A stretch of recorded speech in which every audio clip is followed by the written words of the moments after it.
છે યુનિવર્સિટી, ગુજરાત યુનિવર્સિટીમાં થયેલા હોબાળાની. આમ તો ગુજરાત યુનિવર્સિટીમાં હોબાળો થવો પછી એબીવીપી દ્વારા હોય કે એનએસયુઆઈ દ્વારા હોય કોઈ નવી વાત નથી, પણ આ વખતે મેડિકલના વિદ્યાર્થીઓનો પક્ષ લઈ અને એબીવીપી દ્વારા આ વિરોધ કરવામાં આવી રહ્યો છે. કારણ કે 115 વિદ્યાર્થીઓ એમડી અને એમએસના, જેમને ત્રીજા વર્ષમાં નાપાસ કરવામાં આવ્યા છે એમડી એમએસના વિદ્યાર્થીઓને, અને વિદ્યાર્થીઓનો આરોપ છે કે પેપર તપાસવામાં મોટી ચૂક રહી ગઈ છે, રીએસેસમેન્ટની માંગ કરી રહ્યા છે.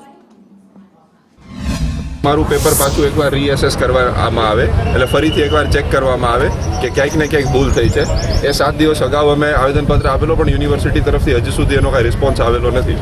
એટલે આજે વિદ્યાર્થી પરિષદ અહીંયા જવાબ માંગવા માટે ભેગું થયું છે, અને જ્યાં સુધી અમને અમારો પૂરતો જવાબ નહીં મળે ત્યાં સુધી વિદ્યાર્થી પરિષદ આંદોલન ચાલુ રાખશે. શું વિષય શું છે ટેકનિકલ?